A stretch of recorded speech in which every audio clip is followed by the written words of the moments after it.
আমি ধন্যবাদ দেই প্রীতি ঈশ্বরকে আজকে এই সুন্দর সময়ের জন্য, এবং ধন্যবাদ দেই যে সুন্দর সুযোগ আমি পেয়েছি। আমি আসলে দুঃখিত, একটু হয়তো বা ডিস্টার্ব হবে, কারণ আমার ঘরে এই মাত্র ক্যারল টিম এসেছে, যারা আহ বাইরে এখন তারা সেই কীর্তন করবে, আর আমি এখানে প্রচার করবো। আমি জানি না আপনারা কতটুকু শুনতে পারবেন, অবশ্য ব্যাকগ্রাউন্ড মিউজিকটা ভালোই হবে। আমি ধন্যবাদ দিই পিতা ঈশ্বরকে যে সুন্দর সুযোগ, এটা বড়দিনের সময়, আর আজকে অপ্রত্যাশিত ভাবে সে প্রভুর বাক্য আপনাদের সাথে শেয়ার করার সুযোগ পেয়েছি। আমি তাই প্রভুকে ধন্যবাদ দেই। আমি আজকে আপনাদের সঙ্গে যেখান থেকে বাক্য শেয়ার করতে চাই, সেটা হচ্ছে লূক লিখিত সুসমাচার তার 2 অধ্যায়, বিশেষ করে 8 থেকে 11 পদ। লূক লিখিত সুসমাচার তার 2 অধ্যায়, 8 থেকে 11 পদ। লেখা রয়েছে, ওই অঞ্চলে মেষপালকেরা মাঠে অবস্থিত করিতেছিল এবং রাত্রিকালে আপন আপন পাল চৌকি দিতেছিল। আর প্রভুর এক দূত তাহাদের নিকটে আসিয়া দাঁড়াইলেন এবং প্রভুর প্রতাপ তাহাদের চারিদিকে দেদীপ্যমান হইল। তাহাতে তাহারা অতিশয় ভীত হইল। তখন দূত তাহাদিগকে কহিলেন, ভয় করিও না, কেননা দেখো, আমি তোমাদিগকে মহানন্দের সুসমাচার জানাইতেছি। সেই আনন্দ সমুদয় লোকেরই হইবে, কারণ অদ্য দাউদ নগরে তোমাদের জন্য ত্রাণকর্তা জন্মিয়াছেন, তিনি খ্রিস্ট প্রভু। খ্রিস্টদের সুধীগণ, আমি আজকে এখানে আহ আহ আমি, অনেকে হয়তো মনে করবেন যে এই প্রচারটা আমি আরেকবার করেছি, কিন্তু একটু ভিন্ন ভাবে, আমি ভিন্ন টাইটেল দিয়ে আমি আপনাদের সাথে আমি শেয়ার করতে চাই। আর প্রচারের টাইটেল আমি আজকে এইভাবে দিতে চাই যে, যখন আমরা ঈশ্বরের বাক্যে স্থির থাকি তখন আমাদের জন্য আশীর্বাদ রয়েছে। আমরা যখন ঈশ্বরের বাক্যে স্থির থাকি তখন আমাদের জন্য আশীর্বাদ রয়েছে। যদি আপনাদেরকে জিজ্ঞাসা করা হয় যে পৃথিবীর সবচেয়ে বড় আশীর্বাদ কি, আহ অনেকেই অনেক ধরনের উত্তর আমরা দিয়ে থাকবো, কিন্তু আমি আমার কাছে এটি মনে হয় যে পৃথিবীর সবচেয়ে বড় আশীর্বাদ হচ্ছে যদি আমি আমার পাপ থেকে উদ্ধার পাই। কারণ আমাদের সকলেরই উদ্দেশ্য রয়েছে, আমাদের সকলেরই টার্গেট হচ্ছে, বা আমাদের সকলেরই লক্ষ্য যেন আমরা আমাদের মৃত্যুর পর যেন আমরা প্রভু যীশু খ্রিস্টের সাথে অনন্তকাল থাকি। আর সেই পাপ যদি আমাদের বিন্দুমাত্র পাপ আমাদের থাকে, তাহলে আমাদের পক্ষে কখনোই সেই স্বর্গরাজ্যে বা খ্রিস্টের কাছে যাওয়া সম্ভব নয়। আর তার থেকে মুক্তি পাওয়াটাই হচ্ছে এই জীবনে সবচেয়ে বড় সেই পাওয়া। যেমন সে আনন্দ সে বড় পেয়েছিল, সেই আহ আমি বলতে চাই যে সেই দস্যু যিনি প্রভু যীশু খ্রিস্টের দক্ষিণ পাশে ছিলেন, আর তাকে বলা হয়েছিল, অদ্বৈ তুমি আমার সঙ্গে পরম দেশে উপস্থিত হইবে। ঠিক একই ভাবে সেটা যদি আমরা পাই, সেটি হচ্ছে সবচেয়ে বড় আমাদের জীবনে পাওয়া। তাহলে আমি প্রশ্ন করতে, দ্বিতীয়টা কি হতে পারে? দ্বিতীয় আনন্দ আপনার জন্য কি হতে পারে? আমার কাছে দ্বিতীয় বড় আনন্দের বিষয় হবে যদি আমি খ্রিস্টকে দেখতে পাই। আর এর থেকে বড় আনন্দের আর কিছু না হবে না বলে আমার কাছে তাই মনে হয়। কারণ জগতের সমস্ত কিছুই সেই বলা আছে যে অসারে অসার, সবই অসার। আমরা যত যাই কিছু দেখি সবকিছুই অসার, কিন্তু আমি যখন আমার খ্রিস্টকে পাবো তার থেকে আনন্দের আর কিছু নয়। তাই আজকে আমি বলতে চাই যে আমি যখন ঈশ্বরের বাক্যে স্থির থেকে যখন আমি সেই দ্বিতীয় আশীর্বাদটা আমি আমার জীবনে পাই, তার থেকে বড় আনন্দের আর কিছু নেই। আমরা দেখি যে যীশু খ্রিস্টকে প্রথম যারা দেখেছিলেন তারা হলেন সেই রাখালগণ। এবং আমরা এই 2 অধ্যায়ে, লূক তার 2 অধ্যায়ে যদি আমরা দেখি, এখানে দেখা যাবে যে যীশু খ্রিস্ট যখন তার জন্মকাল উপস্থিত হচ্ছিল, তখন সেই দেশের আইন অনুসারে, অর্থাৎ আগস্ত কৈশোরের আদেশ অনুসারে সবাইকে নাম লেখার জন্য যেতে হয়েছিল। আর সেই নাম লেখানোর জন্য যোসেফ এবং মরিয়মকে আজকে 2 অধ্যায় 4 পদ অনুসারে আমরা যদি দেখি, লেখা রয়েছে, আর যোসেফ ও গালিলের নাসারত নগর হইতে জিহুদিয়ার বৈতলহম নামক দাউদ নগরে গেলেন, কারণ তিনি দাউদের কুল ও গোষ্ঠীজাত ছিলেন। অর্থাৎ জিহুদা মানে জেরুসালেম যেখানে ছিল, আর সেখানে তারা নাম লেখাতে গেলেন। এবং সেখানে যীশু খ্রিস্ট তার জন্ম হয়েছিল একটি সেই গোশালা ঘরে। আর আমরা দেখি যে যখন যীশু খ্রিস্ট জন্মগ্রহণ করেছেন, তখন মেষ পালকেরা সে সময় মেষে তাদের রাস্তা এই মাঠে তাদের সেই পাল তারা সেই পাহারা দিচ্ছিল। এবং আমরা কিন্তু এটি জানি যে মেষ পালক তারা যেহেতু যোদ্ধা নয়, কিন্তু তাদের অনেক সাহস আছে, কারণ তাদেরকে অনেক সেই বন্য প্রাণীর সাথে মানে তাদেরকে সেই যুদ্ধ করে বা অনেক মারামারি করে তাদের সেই যে পাল রয়েছে তাদেরকে রক্ষা করতে হয়েছিল।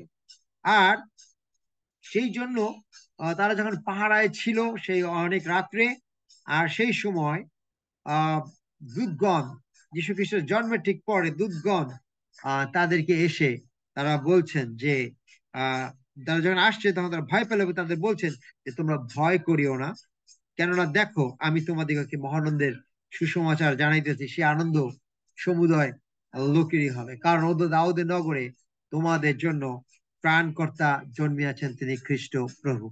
খ্রিস্টদের সুধীগণ, আজকে আমি আপনাদের কাছে প্রশ্ন রাখতে চাই, এই যে মেষ পালকেরা এরা কারা? এই যে মেষ পালকেরা যারা পাহারা দিচ্ছিল, যারা আজকে যীশু খ্রিস্টের জন্মের প্রথম খবর যারা পেলেন, যারা আজকে শিশু যিশুকে দেখার জন্য যারা সুযোগ পেয়েছেন, তারা কারা? এবং দেখুন, যীশু খ্রিস্টের জন্মের পর যখন তাকে যাবপাত্রে কাপড় জড়িয়ে শুইয়ে রাখা হলো, ঠিক সেই খবর, সেই নিউজ অর্থাৎ প্রথম খবর, প্রথম সংবাদ আজকে সেই রাখালেরা পেয়েছিল। কিন্তু আমি যদি এখানে একটু জিজ্ঞাসা করে যেতে যাই যে সে বিশেষ ব্যক্তি না হলে বা তা যাদেরকে যাদের ব্যাকগ্রাউন্ড, যাদেরই কোনো কি বলা যায় সেই অতীত কোনো ভালো বিষয় না থাকে, যিশু ঈশ্বর কি তাদের এই সংবাদ তাদেরকে প্রথমে দিবেন?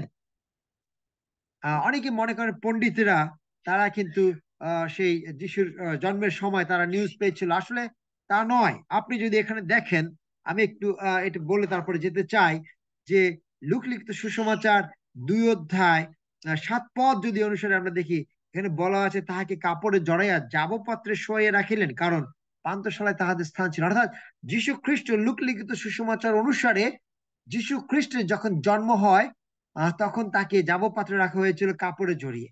আর সেই খবরটা প্রথম সেই রাখালেরা পেয়েছিল।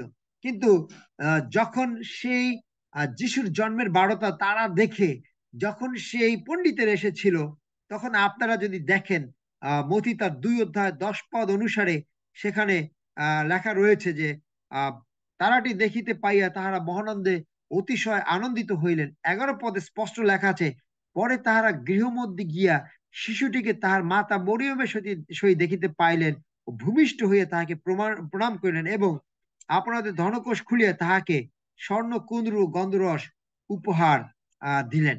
এবং আপনারা যদি দেখেন যে আহ, আহ, আহ, যে আপনি যদি দেখেন যে 9 পদ, আমি একটু 9 পদটা আপনাদের জন্য পড়তে চাই। আর সে রাজার কথা শুনিয়ে তাহারা প্রস্থান করিলেন, আর দেখো পূর্ব দেশে তাহারা যে তারা দেখিয়েছিলেন তাহারা অগ্রগ্রে চলিল, শেষে সেখানে শেষে যেখানে শিশুটি ছিলেন তাহার উপরে আসিয়া স্থগিত হইল। আর 11 পদে প্রথমে বলা আছে তাহারা গৃহমধ্যে, গৃহমধ্যে অর্থাৎ পান্থশালায় নয়, মানে গোশালা ঘরে নয়, গৃহ মধ্যে বলা হয়েছে, অর্থাৎ ঘরের মধ্যে। এবং এখানে বলা আছে যে যাব পাত্রে, পুত্র প্রসব করার পর তাকে যাব পাত্রে। আর এখানে বলা আছে শিশুটিকে, অর্থাৎ ইনফ্যান্ট, যেটা আমরা দেখি যে আপনি যদি ইংরেজি বাইবেল দেখেন, এখানে মথিতে লেখা আছে চাইল্ড, এবং লূক লিখিত সুসময় আছে ইনফ্যান্ট। অর্থাৎ ইনফ্যান্ট কিন্তু যে শিশুটা মাত্র, অর্থাৎ নবজাতক, যাকে যে মাত্র জন্মগ্রহণ করেছে বা যার অল্প বয়স। আর এখানে চাইল্ড বলতে আমরা বুঝি যার বয়স কিছুটা হয়েছে। সুতরাং সেই পণ্ডিতেরা তারা প্রথমে এসে যীশু খ্রিস্টকে দেখেনি, এবং দেখেন যখন সেই 2 বছরের নিচে শিশুদেরকে মারা হলো, তার মানে সেই রাজা হেরোদ তিনি ধরেই নিয়েছেন যে যীশু খ্রিস্ট তার বয়স 2 বছরের নিচে, অর্থাৎ তার বয়স কমপক্ষে 1 বছরের নিচে নয়, 1 বছরের থেকে কিছুটা বেশি। খ্রিস্টদের সুধীগণ, অর্থাৎ পণ্ডিতেরা প্রথমে নয়, রাখালেরা প্রথমে যীশু খ্রিস্টকে তারা দেখার সুযোগ পেয়েছিল। কিন্তু আজকে প্রশ্ন আমি আবারও করতে চাই, এই রাখালেরা কারা? এই রাখালেরা কারা? এই রাখালদের আসলে কোথায় থেকে তারা এসেছেন? কোনো কথা নাই, বার্তা নেই, হঠাৎ করে লোকলিখিত সুসমাচার এই রাখালদের কাছে কেন যিশুর কথা, আজকে জন্মের কথা তাদের কাছে বলা হয়েছিল? খ্রিস্টদের সুধীগণ, আমি বলতে চাই না আজকে যে বিষয় বলবো যে এটাই পারফেক্ট, কারণ এটা কোনো একদম মানে 100% কোনোভাবে এরকম স্পষ্টভাবে বলা নাই। তবে বাইবেল বিশারদগণ তারা এটাকে এইভাবে অনেকভাবে তারা ব্যাখ্যা করেছেন, যেটি একটি সারমর্ম আমি আজকে আপনাদের কাছে তুলে ধরতে চাই। আসুন, তার আগে আমরা একটু যাই দ্বিতীয় রাজাবলী তার 12 অধ্যায়। দ্বিতীয় রাজাবলী তার 12 অধ্যায়, 10 অধ্যায় যদি আমরা সেখানে যাই, সেখানে আমরা রাজা জেহু এবং সেই জিহনাদবের কথা আমরা দেখতে পাবো। রাজা জেহু এবং জিহনাদেবের কথা যদি আমরা সেখানে দেখি, বিশেষ করে 10 অধ্যায় 15 পদ থেকে শুরু করে সেখানে লেখা রয়েছে। এবং আমি লম্বা করব না, আমি একটু সংক্ষেপে বলতে চাই যে জেহু যখন তিনি সেই আহাব রাজার লোকদেরকে তিনি ধ্বংস করে তিনি যাচ্ছিলেন, বিনষ্ট করতে যাচ্ছিলেন, ঠিক তখন তিনি সেই জিহনাদবের সহিত তার দেখা হয়েছিল। এবং তিনি জিহনাদবকে তিনি তার রথে উঠিয়ে তিনি নিয়ে যাচ্ছেন, এবং তিনি যাচ্ছেন সেই জেহুর সাথে।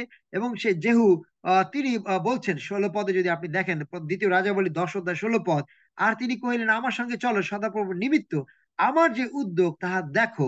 এইরূপে তাহাকে তাহার সাথে রথে চড়াইয়া লওয়া হইল। এবং জেহুর সাথে থেকে জিহনাদব তিনি দেখলেন যে ঈশ্বরের মনের আকাঙ্ক্ষা, ঈশ্বরের প্রতিজ্ঞাগুলো, ঈশ্বরের কথাগুলো কিভাবে জেহু তিনি ধাপে ধাপে তিনি বাস্তবায়ন করেছেন। তিনি, আপনি যদি দেখেন 17 পদে, সেখানেই তিনি আহাব কুলকে একেবারে বিনষ্ট করলেন বলা রয়েছে। এলিউকে যে কথা বলেছিলেন ঈশ্বর, ঠিক সেই কথা জেহু বাস্তবায়ন করেছিল।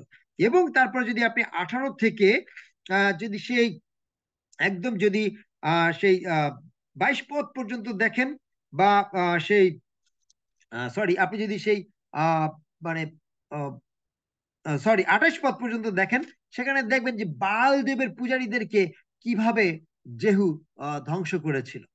এবং এই ধ্বংস করার পর যখন ঈশ্বর তিনি প্রশান্তি পাইলেন, ঈশ্বরের মনের যত কষ্টটা যখন লাঘব হলো, ঈশ্বর তিনি জেহুকে আশীর্বাদ করলেন। কি আশীর্বাদ করলেন? দ্বিতীয় রাজাবলী 10 অধ্যায় 30 পদ যদি আমরা দেখি, আর এখানে লেখা রয়েছে, আর সদাপ্রভু জেহুকে কহিলেন, আমার দৃষ্টিতে যাহা ন্যায্য তাহা করিয়া তুমি ভালো কাজ করিয়াছ, এবং আমার মনে যাহা যাহা ছিল আহাব কুলের প্রতি সমস্তই করিয়াছ। এই নিমিত্ত চতুর্থ পুরুষ পর্যন্ত তোমার বংশ ইসরায়েলের সিংহাসনে বসিবে। খ্রিস্টদের সুধীগণ, যখন আমরা যে কোনো অবস্থায় হোক ঈশ্বরের মনের আকাঙ্ক্ষা, ঈশ্বরের ইচ্ছা, ঈশ্বরের মনের কষ্টকে যখন আমাদের কাজের মধ্য দিয়ে সেটিকে বাস্তবায়ন করি, অর্থাৎ তার আকাঙ্ক্ষাকে আমরা বাস্তবায়ন করার সাহায্য করি, বা আমরা নিবেদিত হই, যখন আমরা সেই তার কষ্টকে আমরা যে লাঘব করার জন্য চেষ্টা করি, তখন ঈশ্বর তিনি খুশি হন এবং তিনি তখন আপনাকে আমাকে আশীর্বাদ করেন। হালেলুয়া। খ্রিস্টদের সুধীগণ, আমরা যখন ঈশ্বরের জন্য নিজেদেরকে উৎসর্গ করে দেই, তখন তিনি আপনাকে আমাকে আশীর্বাদ করেন। দেখুন, আজকে সেই আহাব কুলের জন্য সেই কুলকে ধ্বংস করে দিয়েছেন। সেটি হয়তো আপনার আমার দৃষ্টিতে, আজকে সামাজিক দৃষ্টিতে, আজকে মানবাধিকার দৃষ্টিতে আপনি আমি সেই অনেক কিছু লঙ্ঘন করছি। আপনি আমি বলছি যেটা মানবাধিকার লঙ্ঘন, এটা সে মানুষকে মেরে ফেলাটা মানবাধিকার লঙ্ঘন। কিন্তু অতীতটাকে যদি আমরা ভালোভাবে দেখি, ঈশ্বর এটি দ্বারা প্রচন্ড কষ্ট পেয়েছিলেন। বাল পূজারী যারা রয়েছেন, তারা ইসরায়েল জাতিকে ঈশ্বরের কাছ থেকে অন্যদিকে নিয়ে গিয়েছিলেন, যেটি ঈশ্বর তিনি কষ্ট পেয়েছিলেন। আমি জানি না, আমরা হয়তো অনেকেই ভিন্নভাবে এটাকে অন্যভাবে ব্যাখ্যা করবো, কিন্তু ঈশ্বর চাননি যে তার জাতি, তার মনোনীত জাতি, তারা যেন ঈশ্বরের কাছ থেকে দূরে সরে না যায়। আর সেই পূজারীদেরকে তিনি, যারা পূজা করিয়েছেন, সেই পূজারীদেরকে তিনি ধ্বংস করে ফেলেছিলেন। আর ঈশ্বর তিনি আনন্দ পেয়েছিলেন, আর তিনি তাদেরকে আশীর্বাদ করে। জেহু এটি দেখে তিনি সেই মানে এই বিষয়টি দেখে তিনি অত্যন্ত অত্যন্ত আনন্দিত হয়েছেন এবং তিনি উৎসাহিত হয়েছেন যে না, তার বংশধরদেরকেও যেন তারা সেটি শিক্ষা দেয়। এবং সেই কারণে যদি আপনি দেখেন জিরেমীয় পুস্তক তার 35 অধ্যায়, জেহু তার উত্তরসূরিদেরকে কিভাবে বংশধরদেরকে তিনি কি আজ্ঞা দিয়ে গেছেন। আমি একটু পড়ি, এই 35 অধ্যায়টা আমাদের একটু পড়ার জন্য গুরুত্বপূর্ণ। জিরেমীয়া তার 35 অধ্যায় 977 পৃষ্ঠা। দেখুন, আমি 2 পদ থেকে পড়ছি। তুমি রেখবে কুলজাত লোকদের নিকটে গিয়া তাহাদের সহিত আলাপ করো এবং সদাপ্রভু গিয়ের এক কুঠুরিতে আনিয়া তাহাদিকে পানার্থে দ্রাক্ষারস দাও। তখন আমি হবৎসিনীয়ের পৌত্র জিরেমিয়ার পুত্র জাসনীয়কে তার ভাতৃগণকে সকল পুত্রকে এবং রেখবীয়দের সমস্ত কুলকে সঙ্গে লইলাম। আমি তাহাদিগকে সদাপ্রভু গৃহের ঈশ্বরের লোক জিগদলীয়ের পুত্র হাননের সন্তানদের কুঠুরিতে লইয়া গেলাম। শল্লুমের পুত্র মাসিও নামক দ্বারপালের কুঠুরির উপরে অধ্যক্ষগণের যে কুঠুরি, উক্ত কুঠুরি তার পাশে স্থিত। পরে আমি দ্রাক্ষারসে পূর্ণ কতিপয় ভাণ্ড ও কতকগুলো বাটি রেখবীয় কুলজাত লোকদের সম্মুখে রাখিয়া তাহাদিগকে কহিলাম, তোমরা দ্রাক্ষারস পান করো। কিন্তু তাহারা কহিল, আমরা দ্রাক্ষারস পান করিব না, কেননা আমাদের পিতৃপুরুষ রেখবের পুত্র জিহনাদব আমাদিগকে এই আজ্ঞা দিয়েছেন, তোমরা ও তোমাদের সন্তানগণ কেউ কখনো দ্রাক্ষারস পান করিবে না, আর গৃহ নির্মাণ, বীজ বপন ও দ্রাক্ষা ক্ষেত্র চাষ করিবে না, এবং এই সকলের অধিকারী হইবে না, কিন্তু যাবজ্জীবন তাম্বুতে বাস করিবে, যেন তোমরা যে স্থানে প্রবাস করিতেছ সেই দেশে দীর্ঘজীবী হও। খ্রিস্টদের সুদীগণ, এই কথা বলার পর 8 পদ যদি আপনি পড়েন, লেখা রয়েছে, অতএব আমাদের পিতৃপুরুষ রেখবের পুত্র জিহনাদব আমাদেরকে যে সকল আজ্ঞা দিয়েছেন তদনুসারে আমরা তার বাক্য পালন করিয়া আসিতেছি। ফলত দ্রাক্ষারস পান করা যাবজ্জীবন আমাদের ও আমাদের স্ত্রী পুত্র কন্যাদের অকর্তব্য, এবং আমাদের বাসের জন্য গৃহ নির্মাণ করাও অকর্তব্য, আর দ্রাক্ষা ক্ষেত্র শস্য ক্ষেত্র ও বীজ আমাদের নাই। কিন্তু আমরা তাম্বুবাসী এবং আমাদের পিতৃপুরুষ জিহনাদব আমাদিগকে যে সমস্ত আজ্ঞা দিয়েছেন সেই সকল মানিয়া তদনুসারে কর্ম করিয়া আসিতেছি। খ্রিস্টদের সুধীগণ, এই কথা যদি এখন আমাদেরকে বলা হয়, আমরা সরাসরি একটা কথা বলবো, আমি গোপালগঞ্জের ভাষায় বলতে চাই, বা এটা একটু একটু বরিশাল মিক্স হইতে পারে, এবার তুই বলদ, তোর মতো বলদ দুনিয়ায় নাই। এই জগতে একটা বাড়ি থাকবে না, একটা গাড়ি থাকবে না, একটা জমি থাকবে না, এটা কিছু হইলো? আমরা প্রশ্ন করবো এইভাবে, আমরা প্রশ্ন করবো এইভাবে। কিন্তু দেখুন, আজকে সেই জিহনাদবের উত্তরসূরিরা তারা আজকে বলছে যে আমাদের কিচ্ছু নাই, আমাদের বাড়ি তো নাই, আমাদের দ্রাক্ষা ক্ষেত্র নাই, শস্য ক্ষেত্র নাই, এমনকি বীজও নাই। কেন? কারণ আমাদের পিতৃপুরুষ জিহনাদব আজকে তিনি আমাদেরকে আদেশ করে গেছেন যেন আমরা এগুলোতে মানে আমরা এগুলোর জন্য সেই মন না দিই। কেন? যেন আমরা দীর্ঘজীবী হতে পারি। এবং তাদের একটা দুঃখ ছিল 11 পদে, কিন্তু বাবিল রাজ নবুকদনেছর যখন এই দেশের মধ্যে আসিলেন, তখন আমরা কহিলাম, আইসো, আমরা কলদিয়ের সৈন্যদের সম্মুখ হইতে ও অরমীয় সৈন্যদের সম্মুখ হইতে জেরুসালেমে চলিয়ে যাই, এই জন্য আমরা জেরুসালেমে বাস করিতেছি। খ্রিস্টদের সুদীগণ, এই ঘটনা ঘটার পর ঈশ্বর ইসরায়েল জাতিকে জিরোমিয়ার মধ্য দিয়ে অভিযোগ এনেছেন। তিনি তাদেরকে সেই কষ্টের কথা, ঈশ্বরের মনের কষ্টের কথা বলেছেন। দেখুন এখানে 14 পদ যদি আপনি দেখেন, লেখা রয়েছে, রেখবের পুত্র জিহনাদব আপন সন্তান দিকে, আমি সরি একটু 13 পদ থেকে পড়ি, বাহিনীগণের শতপ্রভু ইসরায়েল ঈশ্বর এই কথা কহেন, তুমি গিয়া জিহুদার লোক দিগকেও জেরুসালেম নিবাসী দিগকে বলো, সদাপ্রভু কহেন, তোমরা আমার বাক্য পালন করিবার জন্য কি উপদেশ গ্রহণ করিবে না? রেখবের পুত্র জিহনাদব আপন সন্তান দিকে দ্রাক্ষারস পান করিতে বারণ করিলে তাহার সেই বাক্য অটল হইয়াছে। অদ্যবধি তাহারা দ্রাক্ষারস পান করে না, কারণ তাহারা আপনাদের পিতৃপুরুষদের আজ্ঞা মানে। কিন্তু আমি তোমাদের কাছে কথা বলিয়েছি, প্রত্যুষে উঠিয়ে বলেছি, তথাপি তোমরা আমার কথায় অবদান করো নাই।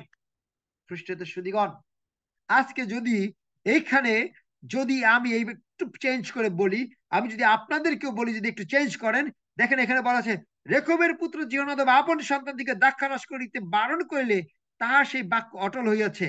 অদ্যবধি তাহারা দ্রাক্ষারস পান করে না, কারণ তাহারা আপনাদের পিতৃপুরুষদের আজ্ঞা মানে। কিন্তু আমি যদি এখানে তোমাদের পরিবর্তে রিপনের নাম ব্যবহার করি, কিন্তু আমি রিপন তোমার কাছে কথা বলিয়াছি, প্রত্যুষে উঠিয়ে বলেছি, তথাপি তুমি রিপন আমার কথায় অবদান করো নাই। খ্রিস্টদের সুদীঘ, ঈশ্বর আজকে আপনার আমার উপরে কি এই কথা তিনি বলছেন কিনা, আমি বলতে চাই অন্যভাবে, একটু কিছু মনে করবেন এই শব্দটা ব্যবহার করতে, ঝাড়ছেন কিনা, আপনাকে আজকে তিনি ব্লেম করছেন কিনা, যে মানিক বা রিক্তা, যেহেতু আমি তাদের ছবি, ওনাদের দুইজনের ছবি দেখছি, আর কারো দেখছি না, সেজন্য ওনাদের কথাই বললাম, যে তোমরা আমার কথা শোনো নাই, কিন্তু ওই দেখো রেখবের সেই যে জিওনাদেবের উত্তরসূরি তারা আজকে পালন করছে। জিওনাদেব কে? একজন সাধারণ মানুষ, কিন্তু আজকে তার কথা তার উত্তরসূরিরা আজকে শ্রবণ করছে। কিন্তু আমি সেই ঈশ্বর, আমি সেই সর্বশক্তিমান, আমি সেই জগৎ বিশ্ব ব্রহ্মাণ্ডের সৃষ্টিকর্তা, আমি তোমাদেরকে জন্ম থেকে, তোমার মাতৃজঠরের জন্ম থেকে শুরু করে এই পর্যন্ত তোমাদেরকে বাঁচিয়ে রেখেছি, সমস্ত কিছু দিয়ে প্রতিপালন করেছি। আমি তোমাদেরকে সেই মিশর থেকে বের করে নিয়ে এসেছি, তোমাদের স্বাধীন করেছি, তোমাদের যা যা দরকার সমস্ত কিছু দিয়েছি, কিন্তু তোমরা আমার কথা পালন করো নাই। খ্রিস্টীয় শুধুগণ, এই কথার পরিপ্রেক্ষিতে তিনি ইসরায়েল জাতিকে এই কথা বলছেন। আমরা যদি 17 পদের দিকে আমরা যদি একটু দেখি, এই জন্য সদাপ্রভু বাহিনীগণ ঈশ্বর, ইসরায়েলের ঈশ্বর এই কথা কহেন, এই কথা বলেন, দেখো আমি জিহুদার বিপরীতে ও জেরুসালেম নিবাসী সকলের বিপরীতে যে সকল অমঙ্গলের কথা বলিয়াছি সেই সমস্ত তাহাদের প্রতি ঘটাই, কারণ আমি তাহাদের কাছে কথা বলিয়াছি কিন্তু তাহারা শোনে নাই। আমি তাহার কাছে, রিপনের কাছে কথা বলিয়াছি কিন্তু রিপন শোনে নাই, এবং তাহাকে আহ্বান করেছি, রিপনকে আহ্বান করিয়াছি কিন্তু রিপন উত্তর দেয় নাই। খ্রিস্টদের সুদীগণ, আজকে আপনি আমি কেন আশীর্বাদ প্রাপ্ত না হয়ে কেন দুঃখ কষ্টের মধ্যে জীবনযাপন করছি? কারণ ঈশ্বরের কথায় আপনি আমি আজকে কান দিচ্ছি না। কিন্তু দেখুন, আজকে ঈশ্বর যদিও সেই সেই জিহনাদব কোনো উচ্চ সম্পন্ন কোনো ব্যক্তি না, কিন্তু তার উত্তরসূরিরা, তার বংশধররা যখন তার কথা শুনেছেন, ঈশ্বর সেটি থেকে খুশি হয়ে তিনি তাদের জন্য বলছেন 18 পদে, পরে জিরেমীয় রেখবে কুলকে কহিলেন, বাইনেগণের সদাপ্রভু ইসরায়েল ঈশ্বর এই কথা কহেন, তোমরা আপনাদের পিতৃপুরুষ জিওনাদবের আজ্ঞায় অবদান করিয়াছ, তাহার সমস্ত আদেশ পালন করিয়াছ ও তাহার সমস্ত আজ্ঞানুসারে কর্ম করিয়াছ। এই জন্য বাহিনীগণের সদাপ্রভু ইসরায়েল ঈশ্বর এই কথা কহেন, রেখবের পুত্র জিওনাদবের জন্য আমার সম্মুখে দাঁড়াইবার লোকের অভাব কখনো হইবে না। আমার সম্মুখে দাঁড়াইবার লোকের অভাব কখনো হইবে না। খ্রিস্টতে সুদীগণ, তারা এই সময় প্রায় 500-600 বছর আগে তারা এখানে কি বলেছেন, যে আমরা বাবিল রাজ নবুকদনেছর এখানে আসার কারণে আমরা কলদীয় সৈন্যদের সম্মুখ হইতে, অরামীয় সৈন্যদের সম্মুখ হইতে আমরা এখন কোথায় গিয়ে বাস করছি? জেরুসালেমে গিয়ে বাস করছি। তারা জেরুসালেমে গিয়ে বাস করছে, কারণ তারা কলদীয়দের সৈন্যদের কথা, সেই নবুকদনেছরের দেওয়া আইন কারণ তারা মেনে নিতে পারছে না, কষ্ট হচ্ছে, তাই তারা জেরুসালেমে গিয়ে, যেহেতু তাদের গাড়ি বাড়ি সহায় সম্পত্তি কিছু নাই, তাই তারা সমস্ত কিছু ত্যাগ করে তারা জেরুসালেমে গিয়ে বাস করছেন। তারা জেরুসালেমে গিয়ে বাস করছেন, এবং ঈশ্বরের প্রতিজ্ঞা যে আমার সম্মুখে দাঁড়াইবার লোকের অভাব তাদের কখনো হইবে না। আর সেই কারণে দেখুন, যেহেতু তারা যাযাবর, তারা সেই ঈশ্বরের কথা শুনে, তারা সেই যাযাবর, তারা সেই তাদের সেই কি বলবো, যে তারা স্বাধীনভাবে তারা সেই কি বলে, খুব দারিদ্রতা সীমার মধ্যে তারা সেই নিজেদের মতো করে জীবন যাপন করছে, কিন্তু ঈশ্বর তাদের প্রতি দৃষ্টি রেখেছেন এই 500-600 বছর। এবং দেখুন, আজকে যীশু খ্রিস্ট যখন তিনি জন্মগ্রহণ করেছেন, সেই রাখালেরা, যারা যাযাবর, যারা সেই পশুপালন করত, যারা সেটি দিয়ে তাদের জীবনকে তারা অতিবাহিত করত, সেই জিহনাদবের সন্তানদের উত্তরসূরিদেরকে আজকে ঈশ্বর প্রথম সেই সংবাদ জানালেন। সেই রাখালদেরকে মনে করা হয়, যারা জেরুসালেম থেকে, সেই কলদীয়দের দেশ থেকে, সেখান থেকে এসে জেরুসালেমে যারা বাস করছে, সেই রাখালদেরকে আজকে জিহনাদবের উত্তরসূরি হিসেবে চিন্তা করা হয়, ধরা হয়, এবং তাদেরকে আজকে ঈশ্বর তার প্রতিজ্ঞা অনুসারে যীশু খ্রিস্টের জন্মের প্রথম সুসংবাদ তাদেরকে দিয়েছেন। কারণ সেই জিহনাদবের উত্তরসূরিদের, সেই বংশধরদের উপরে ঈশ্বর তিনি আজকে প্লিজড ছিলেন, প্রসন্ন ছিলেন, তিনি আজকে খুশি ছিলেন। তাই তিনিও তার সেই সুসমাচারের সংবাদ প্রথম তিনি তাদেরকে দিয়েছিলেন। কেন প্রভু, কেন খ্রিস্ট সুদীগণ? কারণ তারা আজকে অনেক কষ্টের মধ্যে রয়েছে, জাগতিকভাবে অনেক দুঃখের মধ্যে রয়েছে। তারা আজকে জাগতিকভাবে সমস্ত কিছু, জগতের সমস্ত কিছু ত্যাগ করে তারা আজকে যাবজ্জীবন মানে দীর্ঘজীবিত হওয়ার জন্য তারা আজকে সেই সুপ্রসন্নভাবে জীবন যাপন করার অপেক্ষায় তারা রয়েছে। আর সেই ত্রাণকর্তার আশ্বাদ, সেই ত্রাণকর্তার সেই আনন্দ, সেই ত্রাণকর্তার সাথে দেখা হওয়ার সুযোগ ঈশ্বর তাদেরকে প্রথমে করে দিয়েছিলেন। খ্রিস্টদের সুধীগণ, তারা হয়তো জাগতিকভাবে অনেক ভালো নাই। আপনার আমার দৃষ্টিতে একজন রাখাল, একজন গরু রাখাল লোক, তারা রাখাল, তাদের হয়তো ধন সম্পত্তি আজকে আপনার আমার মতো হয়তো কোনো দামি গাড়ি চড়ে বেড়াচ্ছে না, তাদের হয়তো আজকে কোনো সয় সম্পত্তি নাই, তাদের আজকে হয়তো সমাজে কোনো মূল্য নাই, তারা হয়তো বা শিক্ষিত নয়, তারা হয়তো বা অনেক কষ্টে জীবনযাপন করছে, কিন্তু আজকে তারা ঈশ্বরের দৃষ্টিতে ঈশ্বরের মনের প্রসন্নতা যোগানো সেই জনগোষ্ঠী। কিন্তু আজকে তারা আপনারা আমার মতো শিক্ষিত হয়েও আমরা আজকে খ্রিস্টকে পাচ্ছি না, কিন্তু আজকে তারা দেখুন সেই খ্রিস্টের জন্মের প্রথম সুসংবাদটা তারা শুনতে পেরেছিল। কেন? কারণ তারা সেই বাধ্য ছিল, তারা সেই বাধ্যতার মধ্য দিয়ে ঈশ্বরকে তারা সন্তুষ্ট করতে পেরেছিল। শিক্ষিত অশিক্ষিত কোনো বিষয় নয়, কিন্তু যখন আমরা বাধ্য থাকি তখন আমরা ঈশ্বরের আশীর্বাদ দেখতে চাই। আমি বলেছিলাম প্রথম প্রশ্ন যে আমার জীবনের প্রথম আশীর্বাদ কি হতে পারে? পাপ থেকে পরিপূর্ণ মুক্তি। দ্বিতীয় আশীর্বাদ কি হতে পারে? যে আমার খ্রিস্টকে, যিনি আমাকে মুক্তি দিয়েছেন, তাকে শুধু বিশ্বাসী নয়, তাকে যখন আমি দেখব সেটা হবে আমার জীবনের বড় আশীর্বাদ। আমরা কিছুদিন আগে আমাদের বোন তাপসী বিশ্বাস তিনি প্রচার করেছেন যে বৃদ্ধ সিমিয়ন তিনি অপেক্ষা করেছিলেন খ্রিস্টকে পাওয়ার। কি এমন আছে খ্রিস্টকে দেখার মধ্যে? খ্রিস্ট তো শুধু আমার জীবনে যিনি আমার পরিত্রাণ কর্তা, তিনি যখন আমার সম্মুখে আসেন তার থেকে আনন্দের কি আছে? আর সেই আনন্দে তারা আনন্দে সহভাগিতা হওয়ার সুযোগ তারা পেয়েছিলেন। আজকে প্রশ্ন রাখতে চাই, আজকে আপনার আমার অবস্থান কি? আপনি আমি কি সেই আনন্দ করার সুযোগটা পাচ্ছি? ঈশ্বর কি আপনাকে আমাকে সেই সুসংবাদটা দিতে যাচ্ছেন, নাকি আপনি আমি সে দেরিতে সুসংবাদটা পাবো, বা আদৌ পাবো কিনা, বা শুধু শুনে শুনে শুনে সেই কি পরিত্রাণের পথে আমরা যাব? আসুন আমরা এই বছরের শেষে আমরা বাধ্য হই, কারণ ঈশ্বর রাজ্যের জন্য বাধ্য লোকের প্রয়োজন। তিনি বাধ্য লোককে পছন্দ করেন, তিনি বাধ্য লোক দিয়ে কাজ করেন, তিনি বাধ্য লোকের মধ্য দিয়ে তার গৌরব মহিমা প্রকাশ করেন, তিনি বাধ্য লোকের মধ্য দিয়ে তার রাজ্যকে তিনি অন্যের কাছে তুলে ধরেন। আমরা সেই বাধ্যতার মধ্য দিয়ে, তার বাক্যের মধ্য দিয়ে, শোনার মধ্য দিয়ে আমরা সেই তার রাজ্যের জন্য নিজেদেরকে উৎসর্গ করি, আমরা সে আশীর্বাদ প্রাপ্ত হই এবং সে পরিত্রাণকর্তার ত্রাণকর্তার দেখা যেন পাই। প্রভু আমাদের প্রত্যেকে বাক্যের মধ্য দিয়ে আশীর্বাদ দান করুন। আমেন। আমেন।